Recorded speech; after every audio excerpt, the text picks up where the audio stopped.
He's going to go and he's going to give three different individuals different talents. He's going to give to the first 5 talents. He's going to give to the second 2 talents. And he's going to give to the third 8 talent.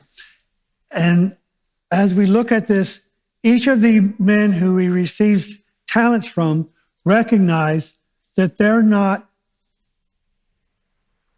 given to the stewards as their possessions. They're given to them as the masters, and that they are to render an accounting for what the master has given to them.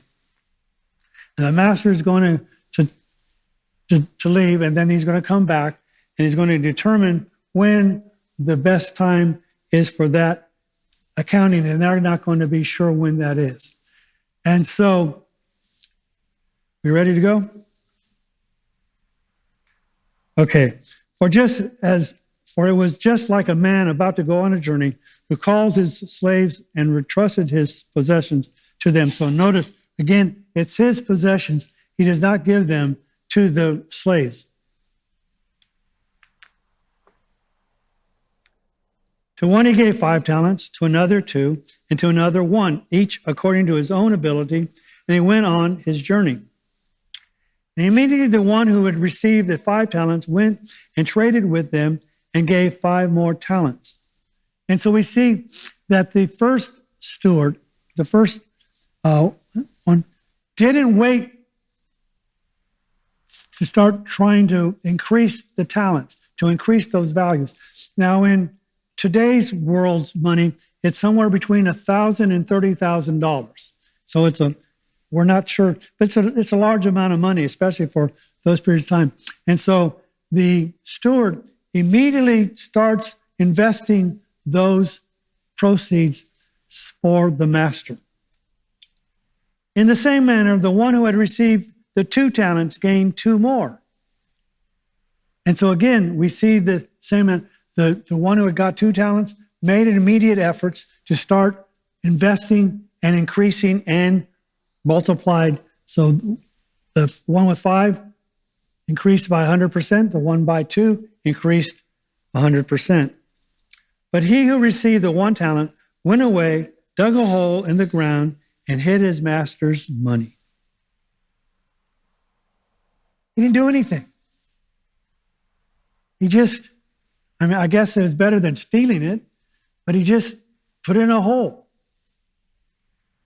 I guess he's thinking, well, he'll live long enough to know where the hole so that he can give the money back. But there is no sense of responsibility. He should have just said, Master, don't give me the money. I'm good, you're good. I'm fine just being a slave.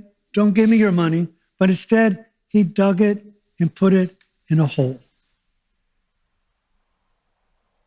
Now, after a long time, the master of those slaves came and settled accounts with them. So that there is going to be this settling of accounts. There is going to be an accounting. The one who had received the 5 talents came up and brought 5 more talents, saying, Master, you entrusted me 5 talents to me. See, I have gained 5 more talents. So again, he doesn't claim that it's his. He says the first 5 talents was the master's, and the second 5 talents is the master's. Here's yours. This is what I've done with what you've entrusted me. And his master said to him, Well done, good and faithful slave. You are faithful with a few things. I will put you in charge of many things. Enter into the joy of your master. So in essence, what this slave didn't understand was the master was testing him. Are you worthy to be trusted with more than I've initially given you? And the master says, you've done a great job. So much so that I'm not as much concerned about the increase, is that enter into not my wealth, but enter into my joy. Celebrate with me. Also, the one who had received the 2 talents came up and said, Master, you entrusted 2 talents to me. See, I've gained 2 more talents. His master said to him, Well done, good and faithful slave. You are faithful with a few things. I will put you in charge of many things. Enter into the joy of your master. Now, I want you to notice something. The accounting was the same, 5 and 5, 2 and 2. But the master's reward was the same. So oftentimes we spend our time saying, well, I don't have as much as him, or she has more than me. That's not what the master is looking at. Who has the most, and what are you doing with it? What are you doing with what he has placed in your hand? It's not about how much you were given. What have you done with it? And by doing what these slaves did, they immediately took effort to make sure that their master's possessions increased because it was their master's.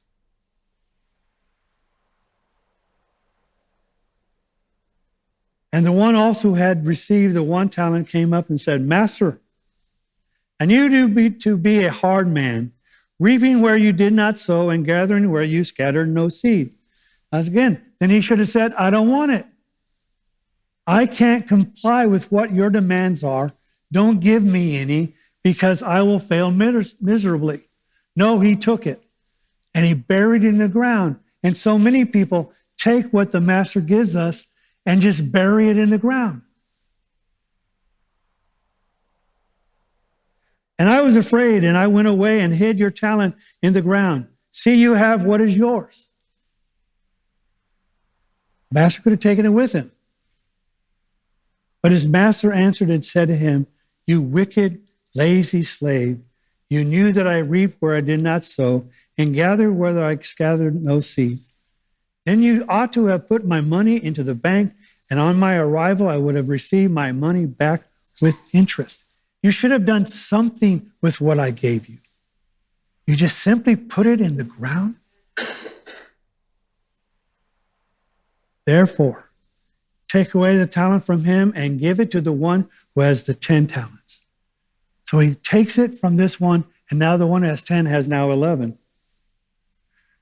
For to everyone who has more shall be given, and he who will have an abundance. But from the one who does not have, even what he does have shall be taken away. Now here's the tragedy. Throw out the worthless slave into the outer darkness. In that place there will be weeping and gnashing of teeth. There's no reward for this servant because he did not do what the master asked him to do. Quite frankly, I don't even think he understood who the master were. The 2 others were eager to try to please the master. This one was afraid of the master. I wish he would have added one more person to this story. So I'm going to add him. Doesn't make me God. I may be really wrong. But based on the real life person, I think this additional person may be okay. So this imaginary person I'm imagining, the master gave him a talent. And he went and he invested in crops. And when it was supposed to rain, it didn't. And he lost his crops. So he took the rest of the money and invested it and worked hard to make sure that there was a profit. And when it was supposed to rain, it rained too much and wiped all the crops away. So that the servant ended up bankrupt. So when the master came and said, I want you to render an accounting to me, he would have said, I have nothing to give to you. But I took everything that you gave me to invest for your kingdom. And I saw no results. But I love you, and it was yours, and I made every effort to increase what you gave me. But the results don't seem to be there. I think the master's response to that servant is going to be what he says to the real person. Later, Jesus is going to go to Jerusalem, to the temple. He's going to see people giving money to the treasury. And he's going to observe many people giving money into the treasury. But he's going to see this widow who no one else probably is paying any attention to. And she only has 2 copper coins, which was probably worth less than our 2 cents today. And she placed those 2 cents into the offering plate where nobody else noticed and nobody else cared. But Jesus saw her and said to his disciples, "See that poor widow? She gave more than everyone else totally combined." It didn't matter if you were the richest person in the world. It didn't matter whether you were one of the Forbes top 500 companies. He says all of them together didn't equal what she gave in the offering of 2 coins only. Because he said, everybody else gave out of their abundance. She gave out of her need. Because she loved God that much that she trusted him, not the money. She trusted him, and he was worthy to receive her offering regardless of the amount. All too often when we come and say, well, we can't give a lot, so we give nothing. God doesn't ask us to give you certain things and me certain things. He asks us to give what he's asked us to give. So he says that widow gave more. So I am convinced if he would have added this 4th person, he would have said, "Well done, good and faithful slave. You loved me, and you desired for the increase of my kingdom, even though you had no results."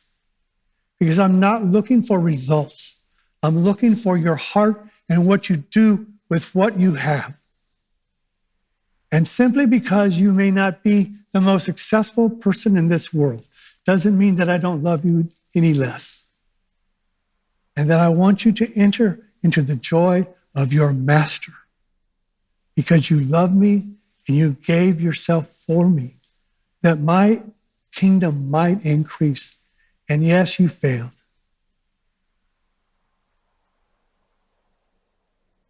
I'll let you in on a secret.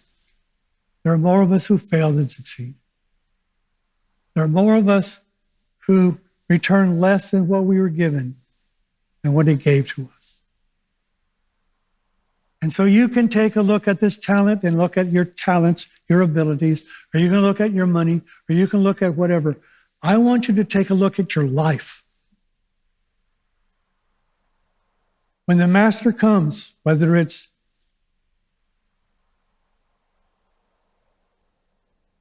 at the end of this age or the end of your life, is there going to be joy in seeing you? And may we hear that wonderful blessing.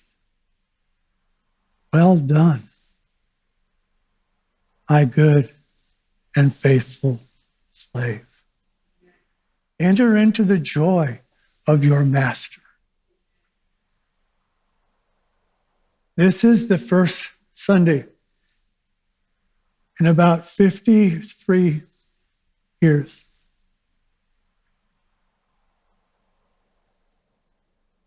She's not here.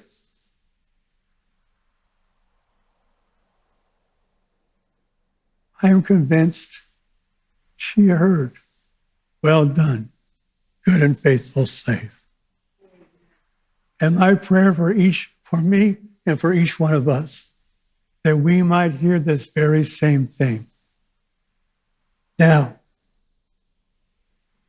I'm 71. Maybe I haven't immediately started what I should do or whatever, or maybe you're 14, 37, 53. But you can immediately start working on his kingdom and taking that which he has given to you so that you too might hear, well done, good and faithful slave. Because each of us will hear that, not because of what we have done, and not because of the successes or failures of us, but because he loved us so much that he gave his only begotten Son on a cross to die for us, so that we might have the opportunity to receive those talents, to work for him, and to understand that on that cross, we saw a love that we've never seen before. And I encourage you, if you've never received that love, to do so. If you have, to celebrate it each and every day.